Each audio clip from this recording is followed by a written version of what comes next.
Hi, families. This is a little tutorial on how to use the Family Documentation Virtual Learning Activities form. You will also find on this form a video link for a tutorial for a very detailed description of how to actually complete the form. That is also available to you. So I'd like to begin by pointing out that the required minutes for each school day has changed. I know that we tried to make sure that we understood that you might have some things change as we were going along with our virtual school experience, and Mr. Elliott informed me yesterday that after a meeting with KSDE and superintendents that were doing virtual school, they found out that we needed to add 30 more minutes to our day each day. But don't panic about that. It'll be just fine. I have come up also with a list of suggested educational activities that I think you'll find very helpful to help you meet those 390 minutes each day. And I will be sending that list to you. I won't be doing a video or a tutorial on that. It'll just be a list of suggested educational activities. It's pretty self-explanatory. If you have any other activities that you don't see on that list that you think might fit in the suggested educational activity category, please just send me an email. Can talk about how we can make those activities educational for your student. So as we go along here with our form, I wanted to talk about what it will be like for you to receive the form. I will be sending out the form each Sunday by 5 o'clock p.m. for the upcoming week. It will be sent to each parent via email. Remember, it will be per student, so it will be specific for their grade level. You will need to make sure that you fill one out for each of your students. It will come in a Google Sheet and can be downloaded onto the parent or the student device, whichever is easiest for you to use. I just want to remind, please make sure that you save these documents each week so that they can be referred back to throughout the week as you're adding to them, and then also if it's needed throughout the year in case we need to use them for some purpose later on in the year as well. Who completes the form? This is very important here. As you can see, it's important for the parent to acknowledge that the information is correct on the form and then to sign the form. Now, I did add that it's okay with me for some of the older students to complete the form, then for the parent to acknowledge and sign the form. I'm okay with that. Just remember that the Navigating Change document does say, that document is from KSDE.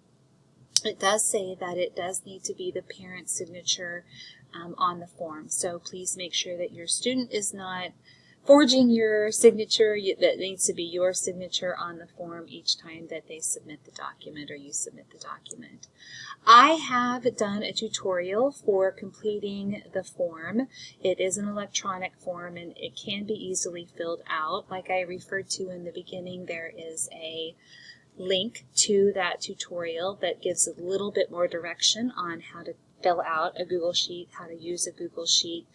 Just know that some of the boxes are protected. You won't be able to mess things up on there. Don't worry about that. There are some suggested educational activities already on the form that I have provided there for you to do with your students, and also there is the others category on there as well. So more information about how to actually complete the form is on that tutorial, and I highly recommend you watch that just to get a little more familiar with how to fill the form out. Now, submitting the form is going to be just as easy as it is to receive the form. There's a little bit of a step that you will need to do to actually put your signature on the form, but I am going to walk you through that step here in just a minute. So always make sure that the form you are ready to submit is accurate in the most current form. Make sure you've saved a backup copy of the form. Make sure you type your student's name on the form. There's a place at the top for you to do that. And then make sure that you are signing the form. I am going to walk you through right now how to do that. So I'm going to show you a picture of the form and then show you how to actually sign your name using the Google Sheets insert. So this is what our form looks like, and you will get a good description of this when you look at the tutorial for how to fill the form out. What I'm going to show you right now is actually how to sign this form. So as you can see, there is a parent signature box here, so just go ahead and click on that so it puts your signature in the closest place possible. The next step you're going to do is to come up here and you're going to click on the Insert tab. You are going to go down to the Drawing line and click on that, and it will open up a new box for you. You are then going to come up here to this little line that it has up here, and you're going to click on the box next to the line, and you're going to come down to the Scribble tab here. Now you will see a little plus button.